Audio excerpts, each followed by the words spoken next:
सुप्रभात बच्चों, कैसे हैं आप सब। उम्मीद है आप लोग बिल्कुल ठीक होंगे। पिछली क्लास में हमने आरोही क्रम और अवरोही क्रम पढ़ा था। म्यूज़िक में आरोही क्रम किसे कहते हैं, अवरोही क्रम किसे कहते हैं। मुझे उम्मीद है आपको समझने में परेशानी नहीं हुई होगी। असेंडिंग ऑर्डर और डिसेंडिंग ऑर्डर बहुत ईजी लैंग्वेज में मैंने समझाने की कोशिश की थी।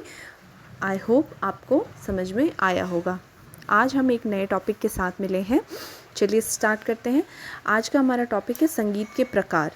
संगीत के प्रकार कितने प्रकार के होते हैं, संगीत में कौन कौन से प्रकार हैं और किन के बारे में हमें पढ़ना है। ठीक है, तो मुख्य रूप से संगीत के प्रकार, भारतीय संगीत के मुख्य 2 प्रकार होते हैं।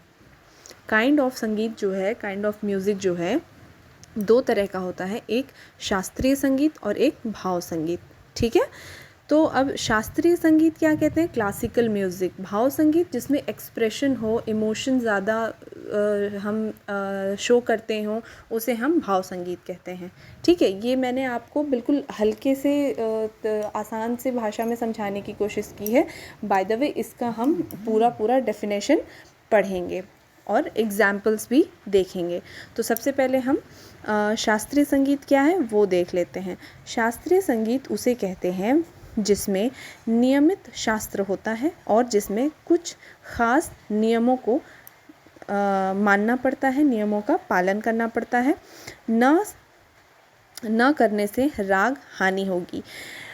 शास्त्रीय संगीत में बच्चों राग पढ़ना पड़ता है। म्यूज़िक का क्लासिकल बेस्ड म्यूज़िक जो होता है उसमें कुछ सॉन्ग्स होते हैं जिसके कुछ रूल और रेगुलेशन तय किए जाते हैं, फिक्स किए जाते हैं कि हमें इसी रूल के अंतर्गत इस गाने को कंप्लीट करना है। वो जिस गाने का नियम बना हो, रूल्स बने हों, रेगुलेशंस हों, उसे हम शास्त्रीय संगीत कहते हैं, क्योंकि वो एक नियमबद्ध तरीके से चलाया जाता है और अगर उसका हम पालन नहीं करते हैं तो उससे कहते हैं कि वो गीत जो है वो पूरा नहीं माना जाता, उसमें हानि होती है। ठीक है, इसके अतिरिक्त लय ताल की सीमा में रहना पड़ता है, यानी कि संगीत किस पे आधारित है, स्वर और लय पे।